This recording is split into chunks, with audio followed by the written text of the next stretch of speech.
मुसलमानों ने खुद राम मंदिर हिंदुओं को दे देना चाहिए। राम मंदिर हिंदुओं के लिए उतना ही इंपॉर्टेंट है जितना कि मुसलमानों के लिए मक्का। ये शब्द है आर्कियोलॉजिस्ट के मोहम्मद साहब, जिन्होंने अयोध्या राम मंदिर के सफर में एक अहम भूमिका निभाई। और राम मंदिर के सक्सेस का एक बहुत बड़ा क्रेडिट ना सिखों को भी जाता है। उसी तरह सुप्रीम कोर्ट में राम मंदिर की लड़ाई लड़ने वाले के पराशरण जी और अयोध्या मस्जिद का ढांचा विध्वंस की जिम्मेदारी लेते हुए सीएम पद से इस्तीफा देने वाले कल्याण सिंह जी के अलावा और भी कई सारे रियल हीरोज हैं अयोध्या के, जिन्होंने राम मंदिर के निर्माण में अपनी अहम भूमिका निभाई थी, जिसे हम आज के वीडियो में कवर करेंगे। तो हमारी आज की इस वीडियो में कुछ ऐसी स्टोरीज हैं जो कि हर इंडियंस को पता होना बहुत जरूरी है, ताकि हम राम मंदिर के इंपोर्टेंस को समझ पाए। तो अगर आपको इस नेक काम में हमारा साथ देना है तो हमारे चैनल को सब्सक्राइब कीजिए, और अगर आपको इस वीडियो के जरिए कुछ वैल्यू मिलती है तो इस वीडियो को शेयर भी कीजिए, क्योंकि जब आप उस लाल बटन पर क्लिक करते हैं तो हमारा वीडियो देश के उन तमाम लोगों तक पहुंच पाता है जिन तक वीडियो पहुंचना बहुत इंपॉर्टेंट है। और साथ ही साथ अगर वीडियो में आपको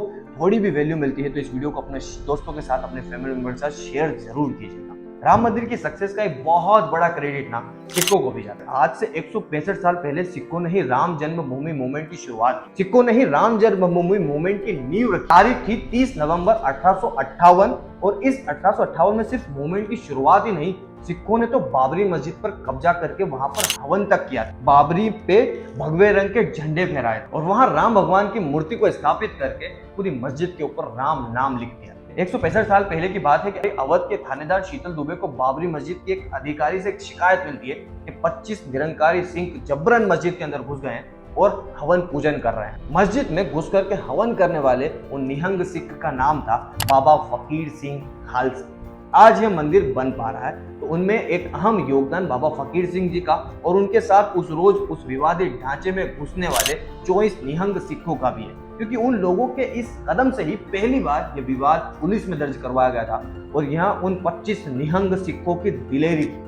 आज अयोध्या में जब भव्य राम मंदिर की प्राण प्रतिष्ठा हो रही है तो फकीर सिंह जी के 8वीं पीढ़ी के वंशज जत्थेदार बाबा हरजीत सिंह रसूलपुर सामने आए और 22 जनवरी 2024 को हो गए राम मंदिर ओपनिंग सेरेमनी में सिखों ने राम मंदिर बनने की खुशी में लंगर भी रखा था। आज से 165 साल पहले जो किया उसके लिए हम उन्हें, उनके साथ बाकी निहंग सिखों भाइयों को नमन करते हैं। प्रभु श्री राम के भक्त हमेशा हमेशा के लिए उन सिख भाइयों के लिए ऋणी रहेंगे। आज तो मंदिर बन गया है, लेकिन हम जगत गुरु राम भद्राचार्य जी को कैसे भूलें, क्योंकि उन्हीं की एक गवाही जो कि बाबरी मस्जिद पर भारी पड़ी। जगत गुरु राम भद्राचार्य जी की ऐतिहासिक गवाही जो कि सुप्रीम कोर्ट में श्री राम मंदिर निर्माण मामले में निर्णायक साबित हुई। जगत गुरु राम भद्राचार्य जी ने रामलला के पक्ष में वेद पुराण से करीब 441 प्रमाणों को प्रस्तुत करके सुप्रीम कोर्ट में पूरा का पूरा केस हिंदुओं के पक्ष में पलट दिया था।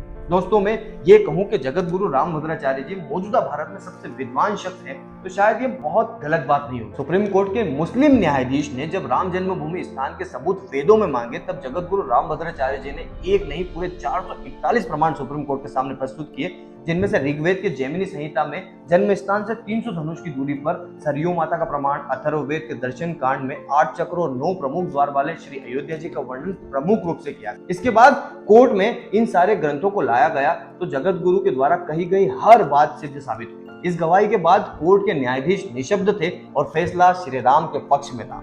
आप राम भद्राचार्य जी के बारे में जानेंगे तो आपके पूरे बदन में सिरहन दौड़ जाएगी और रोंगटे तक खड़े हो जाएंगे, क्योंकि राम भद्राचार्य जी के पैदा होने के 2 महीने के बाद ही उनकी आंखों की रोशनी चली गई। वो ना लिख सकते हैं, ना पढ़ सकते हैं और ना ही ब्रेन लिपि का इस्तेमाल करते हैं। वो केवल सुन करके चीजों को याद रखते हैं, मगर इसके बावजूद भी उन्होंने 22 भाषाओं में महारत हासिल की है और इस समय भारत में तुलसीदास जी पर सबसे बड़े विशेषज्ञ माने जाते हैं। वे शिक्षक भी है, वे संस्कृत के विद्वान भी है, दार्शनिक है, लेखक है, संगीतकार, गायककार, नाटककार और 80 ग्रंथों के रचयिता भी। अगर मैं ये कहूँ कि 150 सालों से ज्यादा वक्त से चला आ रहा है कानूनी विवाद सिर्फ उनकी वजह से सुलझ पाया तो शायद ये अतिशयोक्ति नहीं हो। सुप्रीम कोर्ट में जब अयोध्या विवाद पर बहस चल रही थी और दूसरा पक्ष यह साबित करने में लगा था कि भगवान श्री राम का तो कोई वजूद ही नहीं, उनकी पूजा तो सिर्फ 300 साल पहले शुरू हुई है, वहां पर हमेशा हमेशा से मस्जिद ही थी और भगवान श्री राम का अयोध्या से कोई नाता ही नहीं था।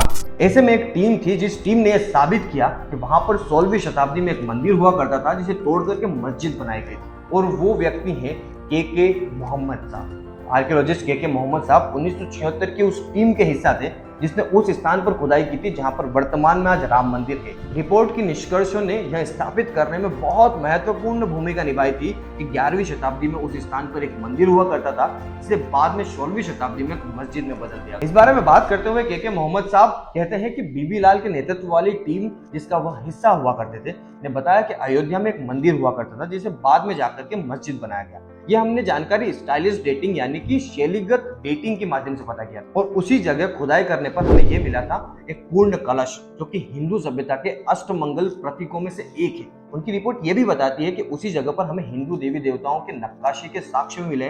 स्थल पर टेराकोटा की मूर्तियां और मस्जिद के अंदर जाकर के देखा तो मंदिर के पिलर्स को मस्जिद के कॉलम की तरह रीयूज किया गया। उस दौरान वहां पर 12 पिलर्स मिले थे। इन्हीं के आधार पर प्रोफेसर बीबी लाल इस निष्कर्ष पर पहुंचे थे कि उस स्थान पर एक मंदिर था जिसे 16वीं शताब्दी में एक मस्जिद में बदल दिया गया। के मोहम्मद साहब वो सच्चे मुसलमान हैं जिन्होंने राम को न्याय दिलाने में अपना पूरा सहयोग दिया। 100 करोड़ हिंदुओं को भगवान श्री राम के भव्य मंदिर का सुख मिल रहा है, तो आज के इस जश्न, आज के इस भव्य मंदिर के लिए सैकड़ों भक्तों ने अपनी जान गंवा दी। इनमें से कई सारे हिंदू भाइयों हैं जिन्होंने बलिदान दिए। कई सारे राम भक्त हैं जो कि अयोध्या की सड़कों पर मार दिए गए। उन्हीं में से 2 भाई हैं कोठारी भाई जो कि 200 किलोमीटर पैदल चल करके अयोध्या आए। उस वक्त सरकार ने लोगों को अयोध्या जाने से रोकने के लिए ट्रेनें और बसें बंद करा दी, जिसके बाद दोनों भाइयों टैक्सी पकड़ करके आजमगढ़ से फूलपुर तक आए। उसके आगे जब उन्हें सड़क बंद मिली तो वो 200 किलोमीटर पैदल ही निकल पड़े। उस वक्त 20 साल के शरद और 23 साल के राम कुमार कोठारी ने हजारों सुरक्षा कर्मियों की मौजूदगी में बाबरी की गुम्बद पर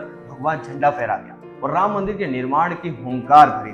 30 अक्टूबर को कार सेवकों की भीड़ में जब विवादित ढांचे पर धावा बोला गया, ढांचे की छत पर जाकर के झंडा फहराने वाले ये दोनों भाई ही थे। लेकिन 2 नवंबर को विनय कटियार के नेतृत्व में जब सैकड़ों राम भक्त हनुमानगढ़ी की ओर बढ़ रहे थे, तब मुलायम सिंह के आदेश पर सुरक्षा कर्मियों ने राम भक्तों पर फायरिंग कर दी। अपनी जान बचाने के लिए एक घर में छुपे शरद को इंस्पेक्टर ने घर से बाहर निकाल करके सड़क पर बैठा करके उसके सिर में गोली मार। छोटे भाई के साथ ऐसा होता हुआ देख राम कुमार भी कूद पड़े और इंस्पेक्टर की गोली ने राम कुमार के सीने को भी छेदने कर दिया। उनकी बहनों का कहना है कि आज हमारे भाइयों का बलिदान सफल हो पाया है। कोठारी ब्रदर्स के लिए कमेंट में जाकर के जय श्री राम लिखना बिल्कुल भी ना। के पराशरण जी ये वही वकील है जो कि 92 साल की उम्र में सुप्रीम कोर्ट में घंटों खड़े रह करके राम मंदिर के लिए बहस करते थे, दलीलें देते। इसी कारण वो बहुत सुर्खियों में आए थे। हालांकि अब उन्हें पूरा देश जाने लगा है, लेकिन जब अयोध्या में राम जन्मभूमि का पूजन हो रहा था तो देश भर से आ रही खुशी की तस्वीरों में एक तस्वीर ऐसी भी थी जिसमें एक शख्स अयोध्या के दृश्य को ठीक वैसे ही देख रहा है जैसे हनुमान जी श्री राम को पूरी आस्था और पूरी श्रद्धा के साथ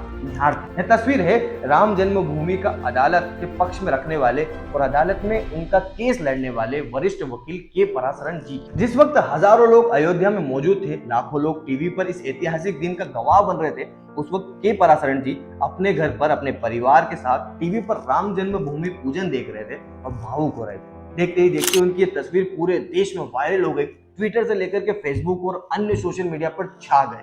इस तस्वीर में उनका पूरा परिवार हाथ जोड़ करके अयोध्या में भूमि पूजन का आयोजन देख रहा था। सुप्रीम कोर्ट में जब वो रामलला का केस लड़ रहे थे, उस वक्त उनकी उम्र थी 92 साल। उन्होंने तब जजों को कहा था कि अपने जीते जी मैं इस केस का निपटारा चाहता हूँ। उनकी विद्वता, उनके ज्ञान, उनके तर्क शक्ति और शास्त्रों को लेकर के उनकी जो अद्भुत जानकारी के आधार पर ही विपक्षी पक्ष की एक एक दलील को उन्होंने खारिज कर दिया। ये पराशरण जी ने ऐसे प्रमाणों को कोर्ट के सामने प्रस्तुत किया कि कोर्ट को मजबूरन रामलला के पक्ष में ही अपना आदेश देना पड़ा। ये स्टेटमेंट है राम मंदिर के प्रधान पुजारी जी। अशोक सिंघल साहब एक ऐसे साधक, ऐसे सन्यासी, योद्धा, शिल्पकार, हिंदुत्व के प्रखर वक्ता जिनकी साधना, जिनकी तपस्या, जिनकी दूरदृष्टि की वजह से ही अयोध्या में आज भव्य राम मंदिर आकार ले चुका है। वो सही मायनों में अयोध्या के राम मंदिर के नींव के पत्थर। अशोक सिंघल साहब 1989 में राम नाम की पहली ईंट अपने सिर पर रख करके अयोध्या के लिए निकले थे। कई लोगों की नजरों में राम मंदिर आंदोलन के वो चीफ आर्किटेक्ट थे। वो कहते हैं कि क्या किसी ने कल्पना भी की थी कि 16वीं शताब्दी में बाबर निर्मित ढांचे को ध्वस्त कर भव्य राम मंदिर का निर्माण किया जा सकता है। लेकिन अशोक सिंघल साहब के बेमिसाल संगठन क्षमता, लगातार प्रयास, मिशन को पूरा करने के संकल्प और असंभव को संभव कर दिखाने के जज्बे ने कमाल कर श्री राम जन्मभूमि मुक्ति यज्ञ समिति के गठन के साथ श्री राम मंदिर आंदोलन का शंखनाद किया। जिसके बाद पहली बार 1984 में श्री राम जानकी रथ यात्रा की शुरुआत की गई। इसका नेतृत्व भाजपा के तत्कालीन अध्यक्ष लालकृष्ण आडवाणी साहब ने किया था। यात्रा का उद्देश्य विश्व हिंदू परिषद और संघ परिवार और उसके सहयोगियों के नेतृत्व में आंदोलन का समर्थन करना था, ताकि बाबरी मस्जिद की जगह पर हमारे आराध्य भगवान श्री राम का मंदिर बनाए। हमने हमारी इस वीडियो में उन लोगों की कहानी शेयर करना चाहते हैं जिनकी हिम्मत, हौसले और विद्वता के चलते आज अयोध्या में आज राम मंदिर का निर्माण हो पा रहा। यूं तो ऐसे हजारों लोग हैं, मगर कोशिश कर रहे हैं कि आज उन लोगों को खास तौर पर चर्चा करें जिनके बारे में या तो हम कम जानते हैं या हम उनके बारे में बिल्कुल भी नहीं जानते। इसलिए आज हम लालकृष्ण आडवाणी जी के बारे में इस वीडियो के अंदर कवर नहीं करें, क्योंकि वो एक बहुत चर्चित चेहरा है इस पूरे के राम मंदिर आंदोलन। लेकिन यूपी के उस वक्त के कल्याण सिंह जी, जिन्होंने 1991 में पहली बार भाजपा से यूपी में पूर्ण बहुमत हासिल किया था, जिस तरह 6 दिसंबर 1992 को अयोध्या में विवादित बाबरी ढांचा गिराया गया, उसमें कल्याण सिंह जी की भूमिका काफी है। करीब 6 लाख से ज्यादा कार सेवक यहाँ इकट्ठा हुए और विवादित ढांचा गिराने लगे। उस वक्त कल्याण सिंह जी ने सारे सुरक्षा कर्मियों को साफ निर्देश दिया था कि वह कार सेवकों पर गोली न चलाएं। ढांचा गिराने के तुरंत बाद उन्होंने अपना इस्तीफा राज्यपाल को सौंपा। सारी जिम्मेदारी मैं अपने ऊपर लेता हूँ। उन्होंने बताया कि तकरीबन 6 लाख कार सेवक यहाँ जमा हो गए थे। सीआरपीएफ के जवान मंदिर परिसर की ओर बढ़ रहे थे। अगर उस वक्त फायरिंग होती तो हालात काफी बिगड़ सकते, कई लोगों की जान जा सकती। मुझे अपने इस फैसले पर गर्व है। मेरी सरकार भले ही चली गई, मैंने कार सेवकों की जान बचाई। मैं ये सोचता हूँ कि शायद इस विध्वंस से मंदिर का निर्माण का रास्ता। कल्याण सिंह जी के बाद देश भर तक राम कथा पहुंचाने का जो काम टीवी सीरियल रामायण धारावाहिक के जरिए हमारी पीढ़ी को भगवान श्री राम की चरित्र और उनकी महिमा से वाकिफ कराने का जो काम रामानंद सागर जी और उस सीरियल में काम करने वाले किरदारों जैसे कि अरुण गोविल जी, दीपिका चिकलिया जी और सुनील लहरी जी, जिन्होंने राम, लक्ष्मण और सीता मैया का रोल निभाया था, उसके लिए पूरा देश उनके इस काम के लिए दिल से नमन करता है और पूरी जिंदगी उनके लिए आभारी है। इनके अलावा 40 के दशक में फैजाबाद के जिलाधीश रहे के नायर साहब, जिन्होंने उस वक्त के प्रधानमंत्री जवाहरलाल नेहरू जी के भारी दबाव के बावजूद भी विवादित ढांचे में अवतरित हुई भगवान श्री राम की मूर्ति को हटाने से मना कर दिया। उन्होंने क्लियरली ये बोला था कि मैं ऐसा नहीं करूँ, ऐसा करने से लोगों की भावनाएं आहत होगी,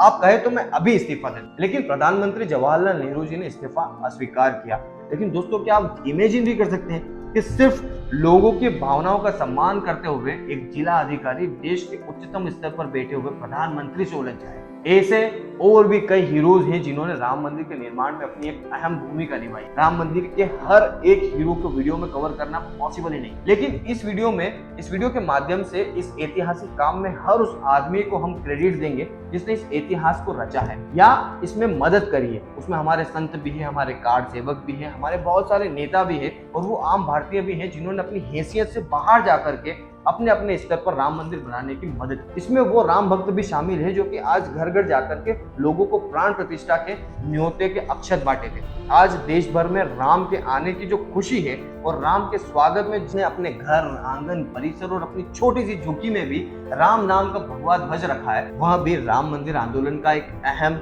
हिस्सा है। अब तो हमारे राम आ गए हैं और राम के आने की जो खुशी है उसी खुशी को आगे बढ़ाइए और इस वीडियो को अपने दोस्तों, अपने फैमिली मेंबर्स तक शेयर कीजिए ताकि हम इन स्टोरीज को, इन रियल हीरोज को हमारे देश के कोने कोने तक पहुंचा सके। और अगर आप चैनल पर नए हो तो चैनल को सब्सक्राइब भी कीजिएगा। साथ में अगर आपको ये वीडियो पसंद आई हो तो इसे लाइक और अपने दोस्तों के साथ शेयर जरूर कीजिएगा। मिलते हैं अगले वीडियो में, तब तक के लिए मुस्कुराते रहिए।